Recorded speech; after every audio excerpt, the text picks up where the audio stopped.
buenos días, sean ustedes bienvenidos al Summitt de la Liga BBVA MX 2022. Jorge Sánchez y Ana Katy Hernández los saludamos en esta ocasión para que nos acompañen a partir de hoy y hasta el próximo jueves en este evento de calidad internacional donde reuniremos a grandes líderes de la industria deportiva para conocer los nuevos alcances, métodos e ideas que mueven y revolucionan el mundo deportivo. Jorge, qué gusto acompañar. Muy buenos días, Ana Katy. Para mí es un placer estar contigo y con todos ustedes. Serán 3 días de intensa actividad. Tendremos un total de 16 charlas donde abordaremos diversos temas como gestión de ligas, gestión de clubes, planeación de una selección de cara a la Copa del Mundo, fondos de inversión, experiencia del aficionado y tecnología, entre otros.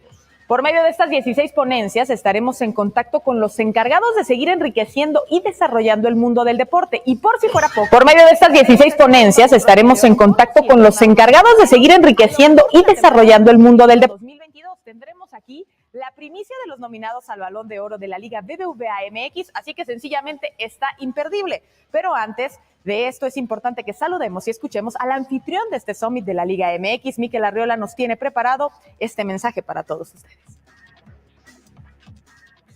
Buenos días a todas y a todos. A nombre de la Liga BBVA MX y los clubes que la integran, les doy la más cordial bienvenida a la edición 2022 del Summitt Liga MX, la reunión anual virtual y multidisciplinaria de líderes y especialistas de todo el planeta en temas relacionados al deporte.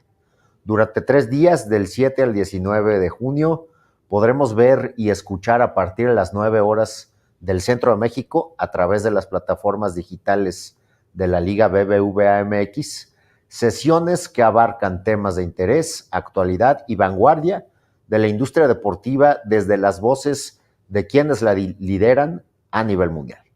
Agradezco a las y los especialistas que componen esta gran alineación, que nos honran con su invaluable presencia y que nos comparten sus conocimientos, destacando la presencia de don Garber, comisionado del MLS, el director de selecciones nacionales, Gerardo Torrado, el CEO de la Roma, Thiago Pinto, el CEO del Atlético de Madrid, Miguel Ángel Gil, Iris Córdoba, reconocida Top Woman in Sports y gerente general de Global Sports, así como al especialista y ex campeón del mundo, Jorge Valdán.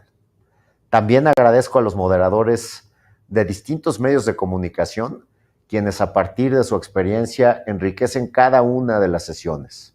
Especialmente a TUDN por su ayuda para la producción de esta gran segunda edición. Y para concluir esta bienvenida, quiero agradecer también a quienes nos ven y nos escuchan por su atención y por su disposición para conocer más del mundo del deporte. Es un honor para mí darles la bienvenida al Summitt Liga MX 2022, esperando que estos 3 días de cumbre sean de enorme provecho y satisfacción para todos ustedes. Yo devuelvo cámaras y micrófonos al estudio y que sea un gran evento. Muchas gracias.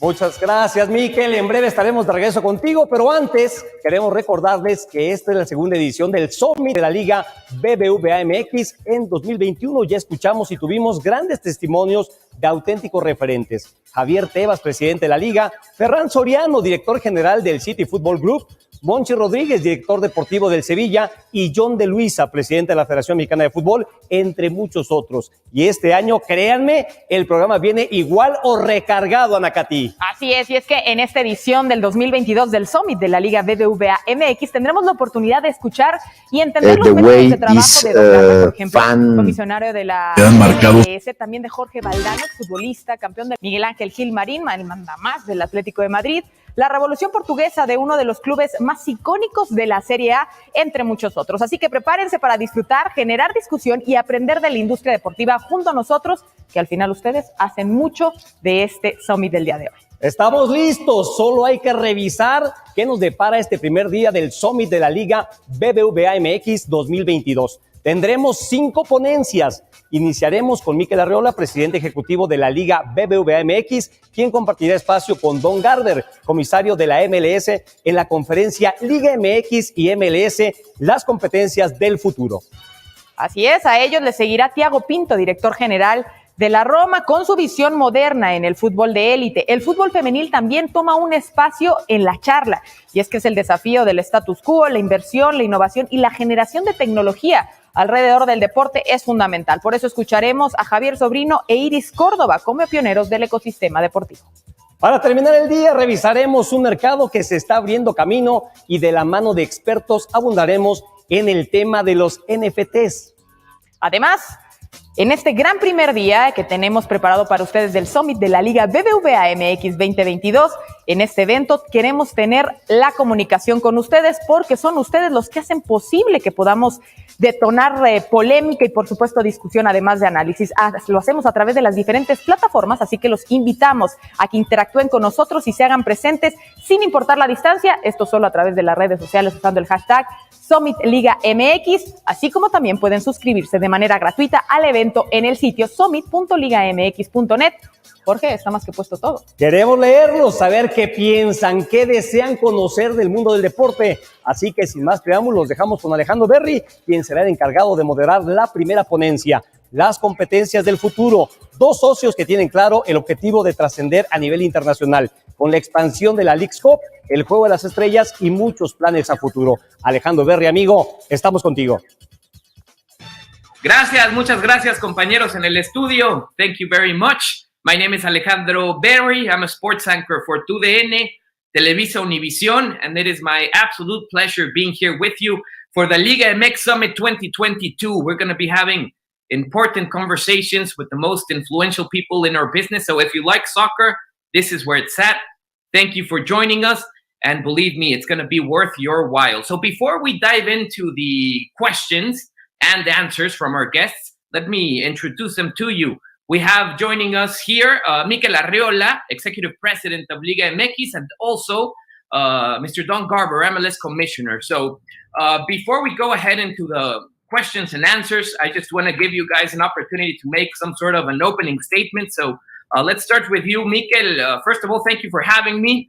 I know you're the host of the main event, second year in a row for me, and I hope you keep them coming. So Mikel, thank you very much, and you can go ahead. Well, Alejandro, thank you very much to you, and especially to my friend, to Don Garber. He has been sharing with me his advice, his knowledge, his experience, and it's a privilege to be today talking with Don about soccer in general, about football. And I think that this summit, if we start with Don, we are increasing the level of the summit to the top. So thank you very much, dear Don. Thank you, Mikel. And I apologize that this is going to be in English. I appreciate everybody's flexibility, and I do apologize for that. I couldn't be more excited about this partnership, Mikel, and our great friendship and the relationship between our two leagues. And I think that relationship reflects the great opportunity that we have to build the sport and to make North America, particularly Mexico and the United States, soccer powers on the world stage. And that's going to be reflected in our new Leagues Cup and our Campeones Cup and other events that we've been playing, and the great interaction between Liga MX and Major League Soccer. This is just the beginning of a long and very, very important partnership. So can't wait. And I'm so appreciative of the great friendship that you and I have been able to create over the last year and a half. Thank you very much. Thank you, Don, and thank you, Mikel. So the panel for today, it's called Leagues of the Future, and we'll be talking about everything with our two guests today. So let me start by just talking about, Don, the current situation of MLS and of the league in general after what's been two very tough and very challenging years in every sense. Well, you know, it has, Ali, it's been very difficult for all of us in the sports industry. I just came from a convention, if you will, a conference in the United States of different sports leagues and owners and people that are involved in the overall industry here. And we all suffered deeply from 2 difficult years, but we're all back. And you can see it in the stands, you could see it in the excitement, you could see it with the activity among sponsors, you could see it in the great crowds that are happening down in Mexico and the crowds that are happening in the United States, the excitement about the World Cup as it relates to our sport. So we're ready. We're excited. We are very, very optimistic about what the next number of years will look like as we lead up to this unprecedented event in 2026. In MLS, we've got new teams and new stadiums and all this new energy that's happening. So there's a lot of optimism and a lot of excitement. And with that, we're going to take all that energy and we're going to put it together with Mikel and Liga MX and build something that I think will be the model for the rest of the world. Yeah, sometimes you come out stronger from adversity. So, Mikel, let me ask you the same question, basically, because it's been tough and difficult. Is the worst part of it over? How are things currently doing in Liga MX? How healthy are your finances, by the way? Well, with COVID, you cannot tell, no? But as of the data that we have in terms of epidemiology, we could say that all the effort and investment that Liga MX has made and the owners is generating positive results. I can see that in the next season, maybe we would be able to just concentrate in the analysis of those players with symptoms, no, and to provide them with the proper measures. However, we have invested around 90 million pesos in the last 4 seasons in terms of COVID analysis, and that's a huge investment. We lost in that period around 4 billion pesos, and now what we see in the month of June, we see a full recovery. You can see that football is a counter-cyclical industry. We have been recovering in terms of assistance. We are around the same level as the pre-COVID in our league. In our final part in the Liguilla, we can compare the assistance to the pre-COVID Liguillas, and that's very positive. We have a sustained increase in rating. We have to underline the development of the Women's League in rating, in assistance. And obviously, our EBITDA is a double-digit EBITDA, considering that we have had a period of pandemia where we lost every income related to the game day. And the other thing, which is very positive, is that we recovered interest in our fans nationally. In 2019, we decreased in terms of interest. We went from maybe 60%, 59% to 55%, and we have recovered.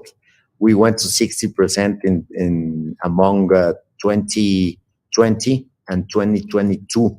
So that I think this set of data is telling us that Liga MX is recovering, and we're going to talk about the booster today of Liga MX, which is this great relationship that we have been building with our partner, with MLS, and the activity that we're going to share as of this summer and the following years to come.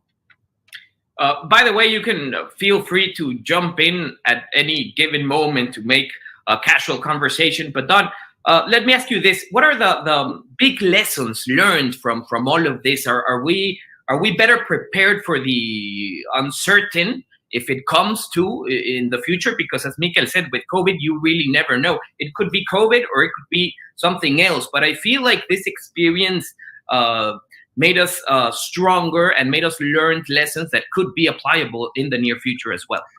Well, I agree with that, Alejandro. We, from a medical perspective, I think all leagues, and I know I speak for us and for Mikel, we're very prepared for a whole new normal as it relates to testing and as it relates to monitoring the health of our players and the different things that we can do to be in front of what could be a ongoing endemic, if it's not a pandemic, meaning the idea that, we're going to be continuing to live through different iterations of COVID. So we continue to look at different ways to test, and we have different therapies and different types of things like Paxlovid that you could take when you do get COVID, and you have the ability to be able to get free of the virus in a faster way. I think we'll also better prepare to how to deal with our fans. So at least in many of our stadiums, we have the ability to monitor fans as they're coming into stadiums so that they're more comfortable. And as the pandemic here in the United States continues to go like this, right? And we're driven very similar to Mexico on different regulations that the individual states require as it relates to masking and vaccination and the like. All of those new procedures are allowing us to be in front of what could be the next situation that can be a challenge for us. I also think that we've learned, and I know I speak the same for Mikel, we've learned how to present our games differently. We played in a bubble. We had virtual advertising. We had the ability to create ways of driving new areas of revenues so that if you were going to lose game day revenue because you were not able to have fans in the stands, how could you manage that differently so that you're not losing all of your revenue in the event that something like this comes forward? So I will say that it was a novel virus, meaning it was brand new, and we need to expect that it's probably not going away immediately. So we've just got to be prepared to live in a world where, these kinds of things are going to probably be with us for a while. So let's talk about the future, Mikel. How do you see the league in general terms for the short, mid, and long term, the development and the evolution of Liga MX? Vision for the future, if you will. Well, let me tell you that in the sports side, we have been concentrating in generating more efficient games, more effective games, and to provide and to deliver more minutes to our fans. And that has been positive, I think. We started from 47 minutes in net terms in 2020. And now we're closing this season. We have reported almost 52 minutes. And now we're going to add some more mechanisms in order to accelerate our game. So you can measure that, and you can measure that that's generating more interest in our fans. Also, in terms of the sustainability of our league, we are talking about a better governance. For instance, in Liga Expansión, we have implemented a very strong financial fair play, and now we know the equilibrium in terms of finances of every team. And this year is the first year where the Liga MX team are going to provide their financial statements audited by a third party. And that, I think, generates a lot of transparency, and we need transparency to grow. And also, in terms of income, this is the first year where the income increase in Liga MX could represent the first opportunity to distribute from this source of income to our teams. We hadn't done that since we were born, so 100 years ago as a league. So I think those three pillars are working. And I think that, as I said, the most important policy that we are implementing is our internationalization. We have around 200 million fans in the world, 60 million in the US. and we have a great partner in the US, such as MLS. We want to share our players with them. We want to open this great scenario for our fans. The US is our main interest, and we have talked about this lots of time with Don. But I think that the example that we have with MLS in terms of governance, in terms of how do they merchandise football, and obviously the game day, for us, that's a great example in order to grow. And we want to grow together because we think that the North American region is the most compelling region in soccer, and it's the most attractive in terms of fans, in terms of players, and obviously in terms of, or in commercial terms. And we'll get into the importance of partnership. But Mikel, let me ask you about violence. Let me ask you about violence in our stadiums, because we had an incident that we don't want it to repeat itself in Querétaro. So I was wondering, it happened this season, and it had serious consequences. So I wanted to ask you what measures have been taken, and have they worked so far since it happened? Well, I think that we showed to the world first that we have the capacity to solve our own problems, that we have governance in terms of generating quick analysis and fast data in order to attack the cause, the real cause of the problem. And we identified two problems. The first was mismanagement of the club's management, and the second was the way these fan groups are aligned with violence. So what was our theory in March? Our theory was that that their main advantage was that they didn't provide their identity to no one. No, the same as the hooligans in Britain. So what happened in 2 months? We asked for their identity, and we showed the information a couple of days ago. And the number of violent fans in Mexico in 2 months have reduced in 50% because we credentialized them. We are applying now a fan passport that will require the identity of every fan that goes into the stadium. And that, I think, it's an after, before and after for the Mexican future of football.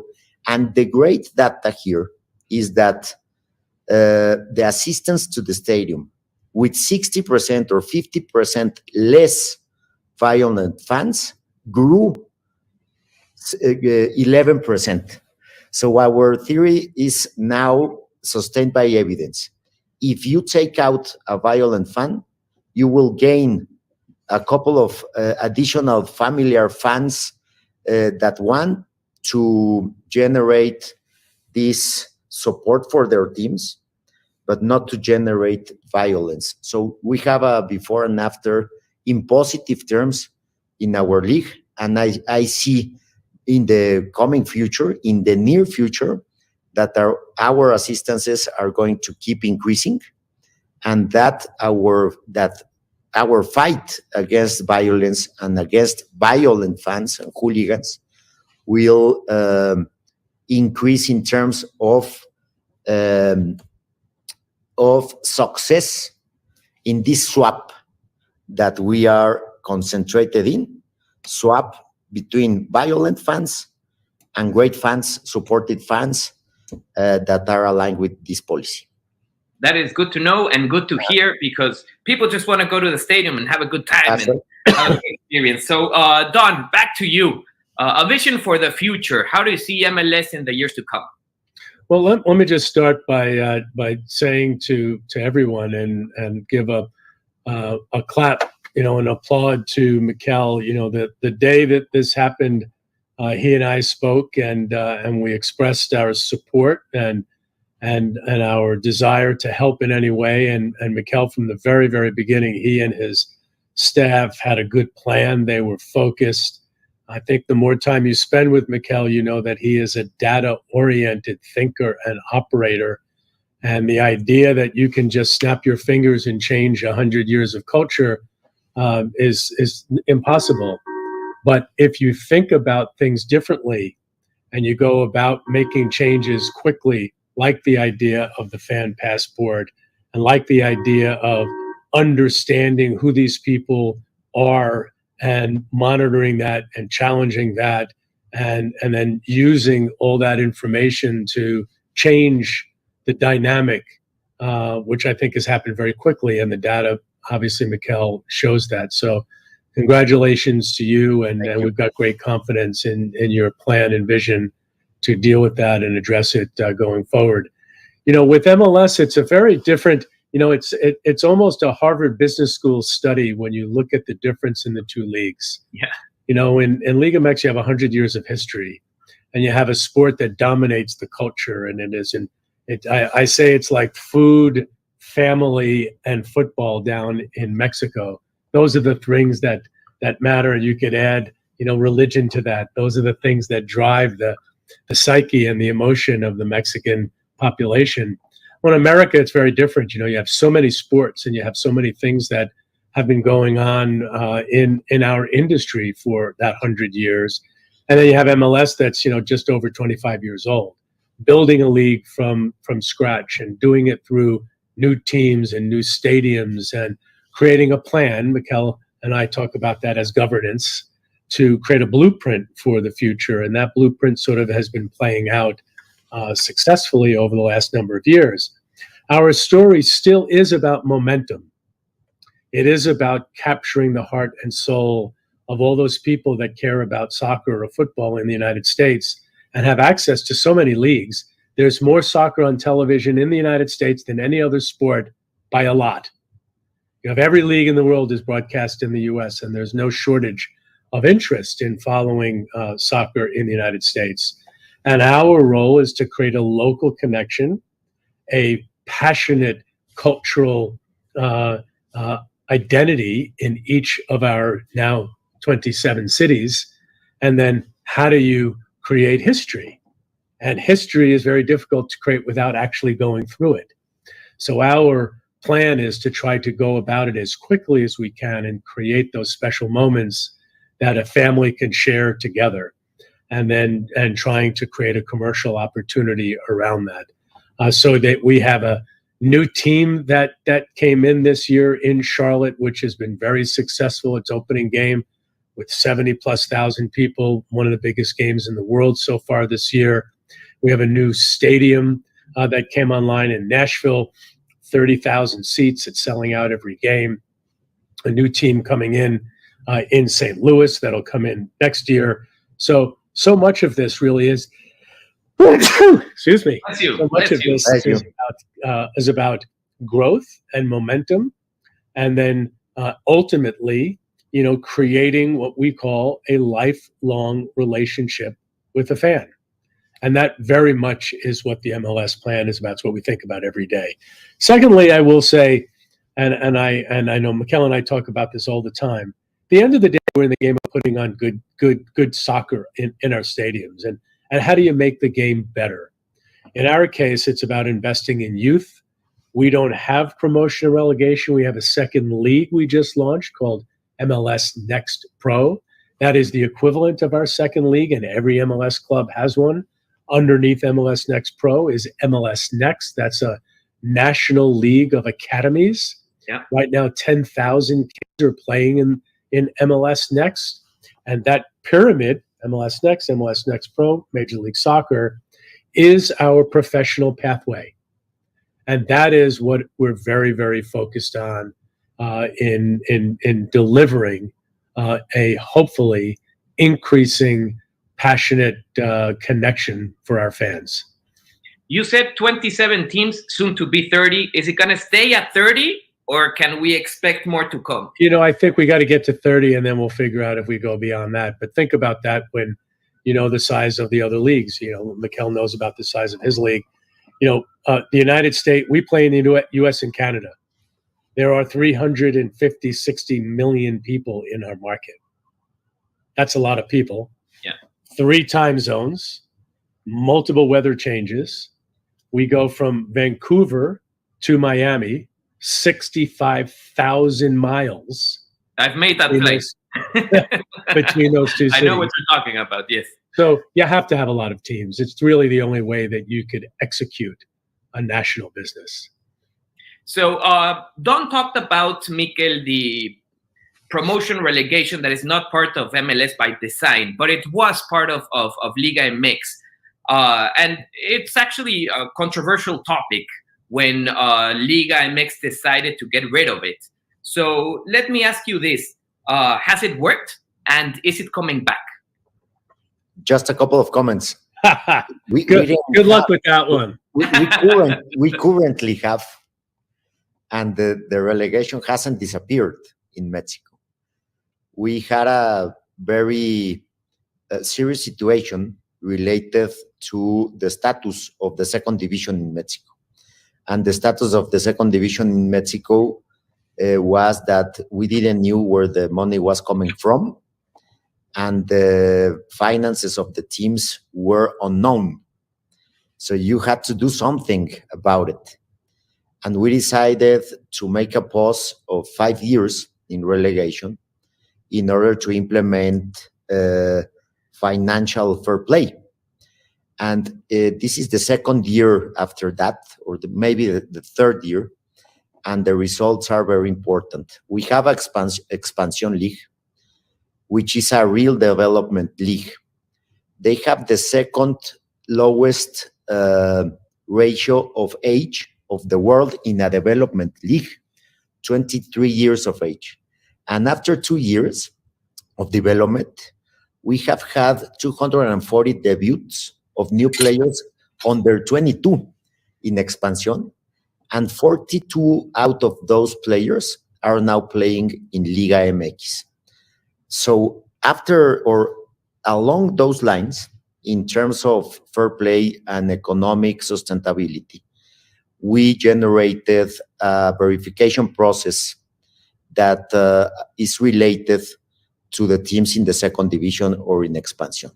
They have to provide 3 times every season their financial status. So now we know in real time what is the status of the income and the expenditures of all those leagues. And now we have introduced a certification committee. So the certification committee is enabled to determine if those teams are able in financial terms in order to be candidates for promotion. And we have had the first meeting on May, and 1 out of 4 was certificated. And when we have 4 teams certificated, and one of them is the champion of champions, we will have promotion. And the decision of promotion now, Don and Alejandro, is not in my hands. It's in the hands of the teams, because they have predictability about the requirements. And that predictability, I think, is an incentive for them to comply. And also, that system generates value. We have received investment from Mexico and from the US in expansion teams. So I think that the best way to solve this huge problem that we had in 2019 that was putting in risk all the competition, this process has been hard. We have to explain it, but this process has been quite efficient in terms of results, and we are evolving. So let's talk about the importance of partnership, which in essence really is teamwork. And I think it's a positive and a lot of room to grow for both leagues. How important is this for Liga MX, Mikel, the partnership with MLS? What does it mean, and what's coming in the near future for both leagues, looking at from a perspective of Liga MX? Let me explain in colloquial terms, no? Because we could maybe plan, analyze, and implement around 20 different measures in order to grow. But if you analyze the growth of MLS, you can see that this MLS is the league with the strongest rhythm of growth in the world. They are growing in around 20% a year, no? And when I came to the league, we were growing in around 5% a year. So that was not the growth we wanted. And we started learning about what are the key elements for growth. One is governance, as Don has explained, and the other is focusing on the better quality of the game. So we decided that our main focus would be in joining strengths with MLS in order to grow in the same rhythm and to generate better quality of football in Mexico for our fans. I'm going back to the economics of the game. I think that the correlation among investment and growth in terms of quality in football, not only in Mexico or in the US, is investment. The most you invest, the more titles you will win. And you can go to a very explicit example that we had in Seattle a couple of weeks ago. We saw how MLS has been evolving, and we saw how MLS is investing in quality, and these rhythms of growth are traduced in better results in the pitch. So that is our theory, and that is obviously very well based in evidence, and we want that growth. And obviously, the best partner to do that is MLS. And the near past explain itself. We have been playing the All-Star game. It's a privilege to be there in the second time. We have a Campeones Cup. And while maybe Europe was discussing about these leagues for the rich teams, we were discussing about development of soccer or football in the region. When we started designing and building this Leagues Cup 2023, which is unique in the world. Yeah. And before we get to the Leagues Cup, just let me ask you this, Don Garber, because I'm sure this is something you want to talk about, and that is the Seattle win in CONCACAF against Pumas. What does it mean to MLS to finally break that ceiling and win the CONCACAF title? What does it mean now, and what does it mean going forward? You know, Mikel and I, we haven't talked much. We saw each other at the game, but we didn't talk much after the game. And I think we have a somewhat of a different perspective. And this is interesting because Mikel and I are talking to each other about this while we're on a session in front of other people. You know, I don't necessarily look at things as they happen in the moment and have that determine, the deliverable of short-term strategy, because we're thinking about this long-term. We have been losing to Liga MX in the Champions League forever, since the beginning. And the difference in the two leagues is fairly significant over the years in terms of the quality and the competitiveness of the Mexican clubs versus the MLS teams. The Liga MX teams spend more money on players. And there's a direct correlation in our sport between what you spend and what you get. You could look at that in the world of global football, right? It's directly correlated. But I think we all need to be careful to think about how that plays out over time, right? Because one game does not one day does not a strategy make, right? It has to be thought about over an extended period of time. We've been working on trying to improve the quality of play in Major League Soccer for many, many years, and not do that simply by spending money on players alone. Because ultimately, and this goes back to the governance discussion that Mikel and I have every time we're together, is that it's the collective strategy that determines your economic viability. Because if we were to allow, for example, our teams to spend whatever they wanted to, we have some owners, that the family that owns, or the entity that owns the City Football Group or Red Bull, or pick some of our owners are among the wealthiest people in the world. They could spend as much as Liverpool spends. But what would that ultimately do to the broader competitiveness of the league? And what would that do to the economics of Major League Soccer if you don't have the revenues to support that kind of spending? So we have a series of rules which some of our fans get frustrated with. Yeah. And you've talked to me about it and complain about it on all your various, though you're polite and love us, but it's very strategic in terms of how we go about thinking about where we spend in our roster, so that ultimately we could do it in a way where you raise the overall quality of the league, and measured really against Liga MX and our other regional rivals, without blowing your brains out. And I think Seattle's a good example. They do not spend remotely close at the top. They're smart. They've had consistency. They've had only 2 coaches in the history of the club. They've had players that have been there for an extended period of time.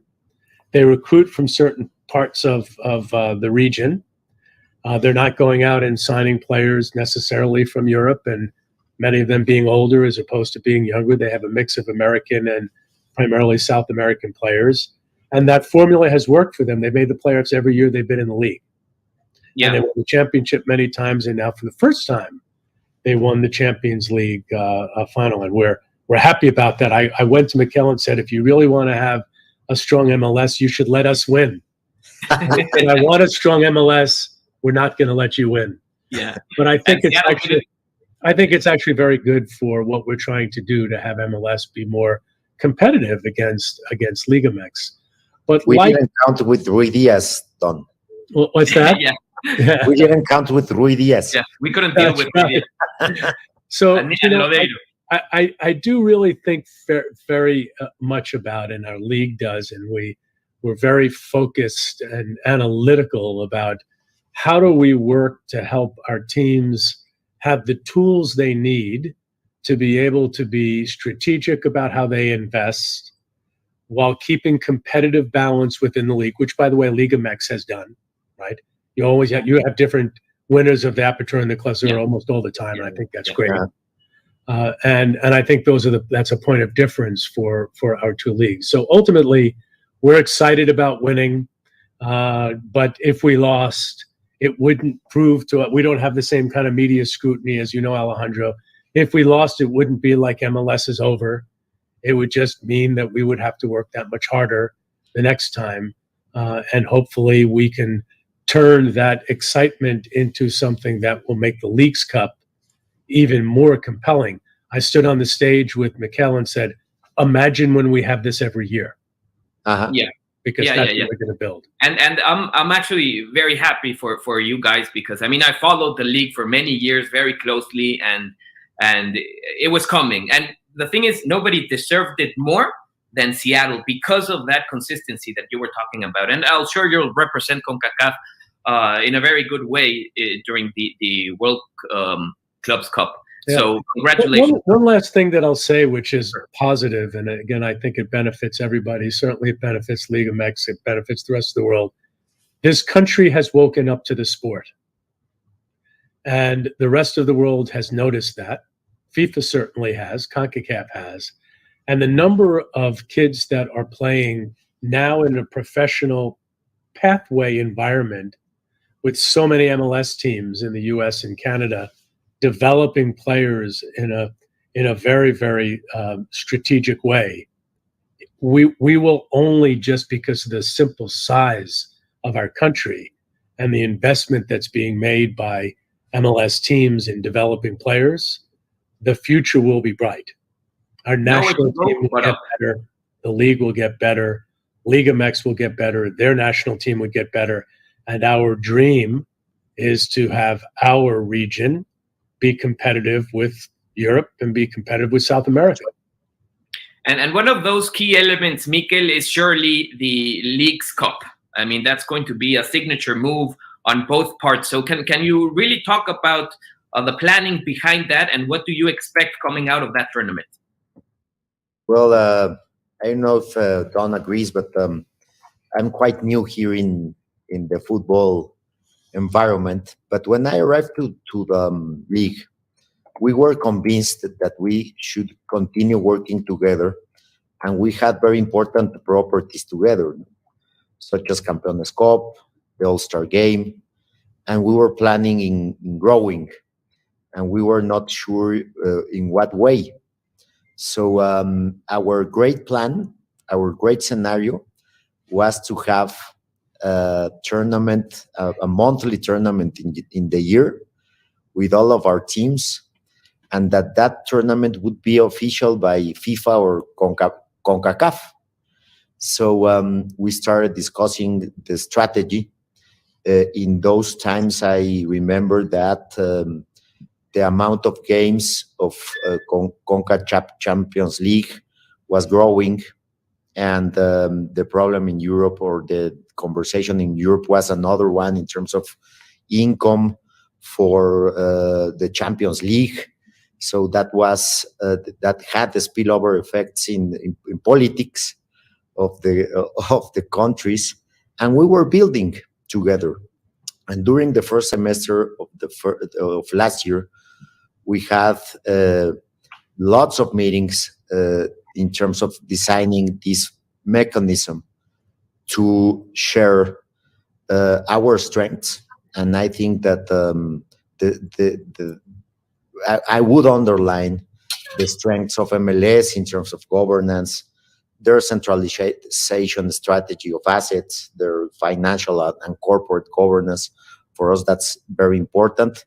And obviously, the chance of playing 85 matches once a year, kind of a football summer extravaganza that is official, that is unique. So when we announced that, remember, Don, that was, I think, kind of traumatic to other leagues. They didn't imagine that we had the capacity to build this kind of competition. And our fans in Mexico and in the United States are going to receive a month of very competitive games. You can imagine the champion of League's Cup could be the team that represent CONCACAF in the League's World Cup. No, yeah, that is the importance. Is it a tease or an experiment for something bigger to come, like a joint league in the future, or is that not even part of the conversation, Don? I mean, I think right now, let's get the tournament right, Alejandro. You know, we've got a lot of work to do. I mean, we're underestimating the amount of work. You have 85 games. You're closing the league down during a period of time. You know, in 2026, you have the World Cup during that period of time. There's so much work to do. You know, everybody, and it's understandable that fans and partners and media, and it says, well, what does this really mean long term? Well, there's speculation about it, obviously. Every journey starts with a small step. We took the small step with the announcement, but we got a long journey ahead. So the World Cup in 2026. US is a host country. Mexico is a host country, as well as Canada. What is that going to mean in terms of growth and potential for MLS and Liga MX, Don? Well, you know, listen, it's going to be good for everybody. You know, the entire world of soccer here is going to be uplifted and have rocket fuel, if you will, in the time leading up to the World Cup, and then in the time after that, because the whole world will be paying attention to what's happening. I know Mikel could talk about what's happening with their markets, but here in the U.S., it's enormously, you know, there's a great opportunity. The cities are all getting excited. You know, there are big stadiums that will be filled, and the world will be looking upon us during the summer of 26, and it in my view will be the biggest sporting event in the history of sport. and there'll never be anything quite like it because of its unprecedented nature. You're playing in a market that has, let's even think that maybe there'll be other World Cups that will have joint countries playing. But you're talking about almost 500 million people. And you take Mexico, the US, and Canada, I mean, it's just a massive amount of people that all will be touched locally. So couldn't be more excited, Alejandro. It's going to be great. Mikel, because you certainly are going to ride the wave as well. I mean, this could take Liga MX and MLS to a whole different level after the World Cup because of the level of interest, of global interest that is going to be upon you. Well, yes, Alejandro. And we have to remember that from here to 2026, we will not have qualifiers on our national teams. So imagine the importance of Leagues Cup. We will be there every year, generating competition between both countries. For the world, as Don said, the NAFTA region is 33% of the international commerce in net terms. So that's very important. This is going to be the best World Cup ever, and is going to be the third World Cup for Mexico and the second for the US. So I think part of this strategy is from here to 2026 to generate another kind of growth between leagues from here to 2026. And that would help, obviously, the competitiveness of the US national team and of the Mexican national team, because we will be certainly in another stage of value in those dates. So last question for both of you, just to close it up and let you guys work on what you need to do. Fan engagement, how to create it, how to grow it, especially for the new generations, because that's where the bread and butter is, Mikel, for Liga MX. Well, first we have to keep learning of the game day of MLS, I'm sorry. They are spectacular.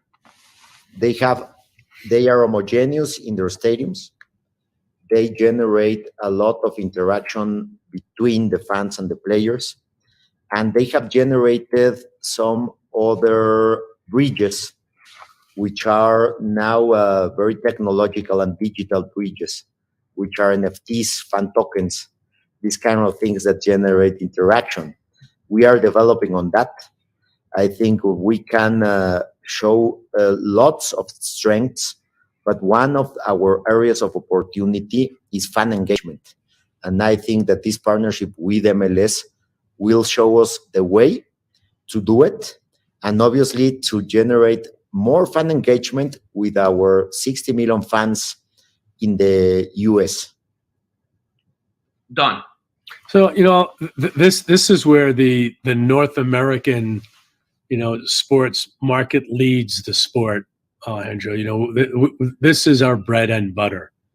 I don't know how it happened that way, and maybe it's because of the commercial nature of sport in the United States, which is different than the birth, if you will, of football around the world, which comes out of community and this deep relationship that fans have with their cities or their communities. So in many ways, because we have the NFL, the NBA, the NHL, you have college sports, you have baseball, you have soccer, you've got the UFC, you've got so many different offerings that the clubs, led by the league on a national basis, has to be very, very sophisticated in how they go about understanding what motivates a person to become a fan.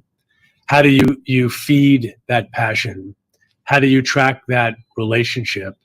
How do you come up with different ways to empower it? Mikel mentioned fan tokens and all sorts of other things. And, remember, the US really is still the home of technology. So many of these companies that come out of.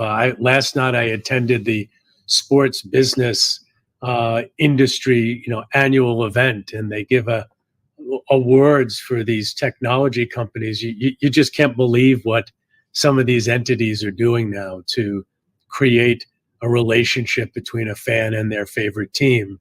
And I believe this is just beginning because of the new ways that we're